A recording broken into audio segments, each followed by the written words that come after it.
সেটাও একটা খেলার ছলে তারা করেছেন। যেমন খুশি তেমন সাজো, এই ধরনের উদ্যোগকে সামনে রেখে বাচ্চারা আনন্দ পাবে, আপনারা সকলেই আনন্দ পাবেন।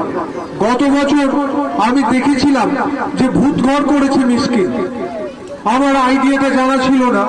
আমি তারপর যখন ওর সাথে আমি গেলাম, সেখানে গিয়ে দেখতে পেলাম যে আমাদের এলাকার কিছু মানুষ, কিছু বাচ্চা ছেলেপিলে তারা ভূতের সাজে নিজেরা সেজে বিভিন্নভাবে আলো আঁধারি পরিবেশের মধ্যে আছে এবং বিভিন্ন রকম মিউজিক হচ্ছে, যেটা বাচ্চাদেরকে এবং এলাকার মানুষকে অনেক অনেক আনন্দ দিয়েছে।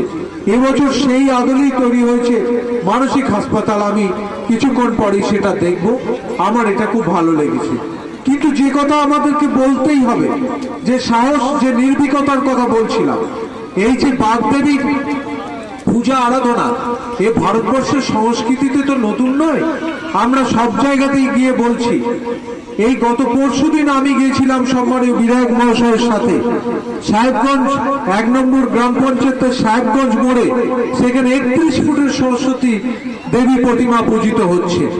আমার যাওয়ার সুযোগ হয়নি নাসিকগ্রাম, কিন্তু সেখানেও অত্যন্ত বড় মাপের দেবী প্রতিমা, অত্যন্ত বড় পরিসরের পুজো হয়। কিন্তু এত মানুষের সমাগম মিসকিন এই ভাবনা চিন্তার মধ্যে দিয়ে এনে যেখানে একটা মেলা বসিয়েছে, আমি রাস্তায় আস্তে আস্তে দেখছি অসংখ্য টোটো, অসংখ্য গাড়ি তারা এই মেলার উদ্দেশ্যে রওনা দিচ্ছে। আজকের থেকে আগামী কালকে ভিড় নাকি আরো বাড়তে পারে। কি নেই এখানে বাচ্চাদের আনন্দের